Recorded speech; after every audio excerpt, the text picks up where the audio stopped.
$500 per violation or $1,500 per willful violation.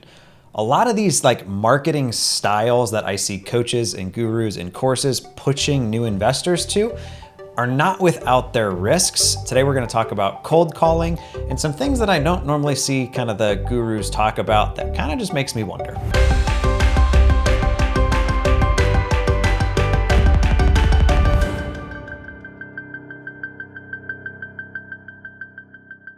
Back in June of 2003, the DNC or Do Not Call list was started as a means to protect consumers from kind of like predatory business practices or harassment from like debt collectors, banks, and even real estate investors and realtors. It was in October of that same year that they officially started enforcement.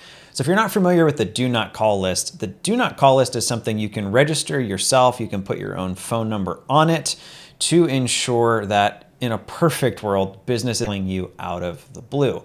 At this time, it's estimated that 77% of American individuals are on the Do Not Call list. Now, that kind of goes against like the initial spirit of the law. The thought process that it would be something you kind of had to like re-up or kind of renew for. That way as phone numbers get like swapped around and things of that nature, numbers kind of phase out. That way, well, as businesses, you can still cold call and use that as kind of a form of prospecting. However, no such provision was added. So like my cell phone number, for instance, is actually on the Do Not Call list and I'm not the person who put it there. So in theory, if you are a business or individual looking to sell something, or the National Association of Realtor even says get a listing or buy a house, you have to make sure that the people you're marketing to are not on the Do Not Call list, or are not on the Do Not Call list, or you could end up with that fine. So you've got a lot of these coaches that are teaching cold calling as a means of finding off-market deals. And I don't hear a lot of them talk about, well, what to do with the Do Not Call list. In theory, you would scrub anybody you're going to prospect to from that list, making sure that you're not going to call them. But that's 77% of Americans. It's like most of your callers, most of the people you're trying to call are going to be on that list. What a lot of them do that I hear talked about all the time, there's actually something called the litigators list, where there's a company that keeps a log of every person or individual that has tried to or has sued a business for violating the TCPA, which I believe is the Telephone Consumer Protection Act, or like the Do Not Call provision. Basically, they're trying to remove the people that have sued folks. Now, there's kind of a problem with this logic in my book in that the Do Not Call list has two separate fine schedules.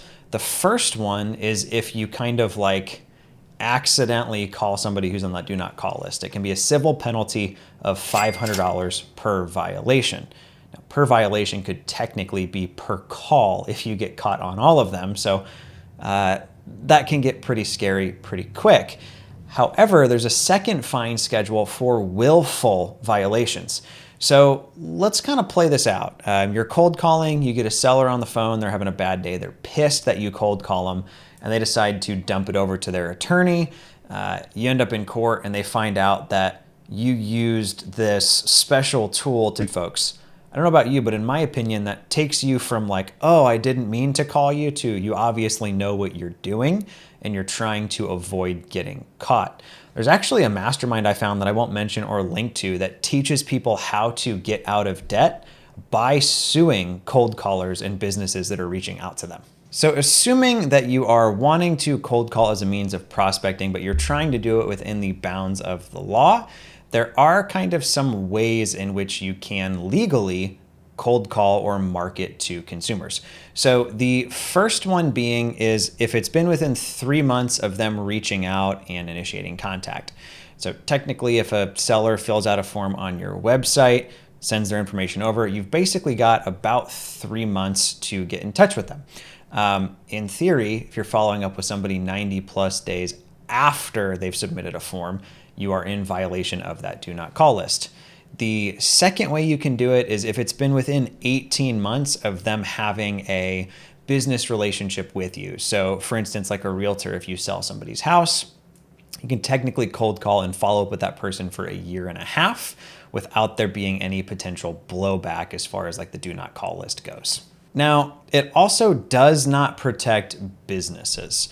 So if you are calling like other real estate companies or property management companies to see if they have properties they want to sell, you could potentially even make the argument that if you're calling like an absentee landlord on a rental, that they might technically be like a business. But that's why with a lot of this stuff, you want to run this kind of stuff by your attorney. Like if you get called, who are you going to call? Or if you get called out on it, who are you going to call for help, and kind of loop them in. I've heard the argument made before that's like, well, we're not technically trying to sell something, we're trying to give them money. So like, what could they be upset about? But the National Association of Realtors has actually made it pretty clear that that even includes if you're trying to buy a house. I kind of follow the logic on this. Like if you end up in court in front of a judge and you try to play the whole, like, I'm a private individual trying to buy a piece of property from a private individual. And if I'm that judge, I'm like, are you hoping to make a profit? Yes. Okay, then you are doing this for business purposes, right? So it's kind of gray, but really not that gray if you're just ignoring the do not call list. So back in 2020, the FCC actually updated some kind of rules and regulations with do not call provisions. The first one being they extended the statute of limitations from 2 years all the way out to 4 to give them more time to go after folks that are violating kind of that provision that they've put in place. The second change they made, it used to be prior to June, I believe, of 2020, that the first time you got like caught, it was like a bad, don't do that. A total slap on the wrist. They couldn't even fine you. However, they removed that as well, stating that they can fine on that initial offense. And third, there's also no longer any sort of a cap to what that fine can be. There's actually a class action lawsuit going on right now as we shoot this video with a group that is going after realtors that were cold calling expired listings off the MLS, which is something we've all heard of realtors doing. And they're actually getting $1,500 per violation. So if you had an agent in your office that say made 100 calls and they can find those 100 people, it gets pretty steep, pretty dang quick.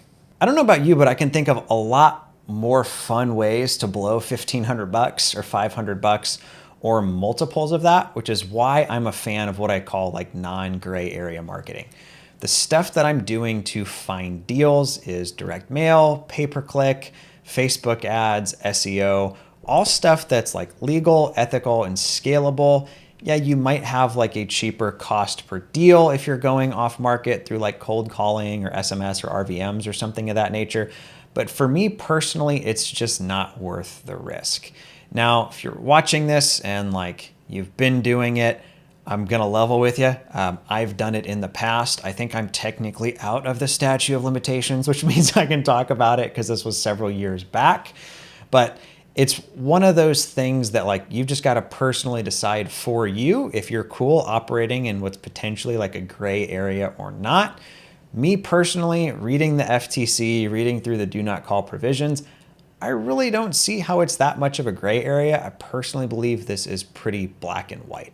I totally understand the appeal and why a lot of coaches and courses are pushing folks to these like cheaper prospecting methods. After all, it's an easier sell if you tell somebody like, yeah, you can shoot out some texts and you should get a deal for $200 or $300. When I'm talking to people, I'm like, yeah, I expect to spend $2,000 or $3,000. However, I sleep like a baby at night. So I appreciate you taking the time to watch this video. No like judgment or condemnation on anybody who is using methods different than me or doesn't believe this is a gray area, right? Maybe for them, they're totally comfortable with it.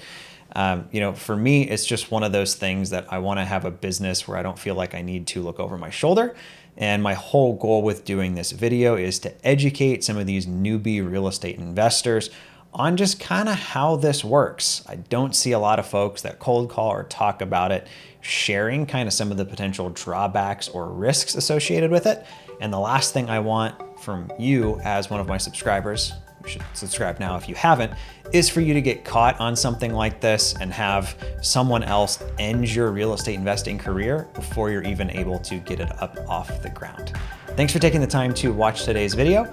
Be sure to like and subscribe. We'll talk to you next time.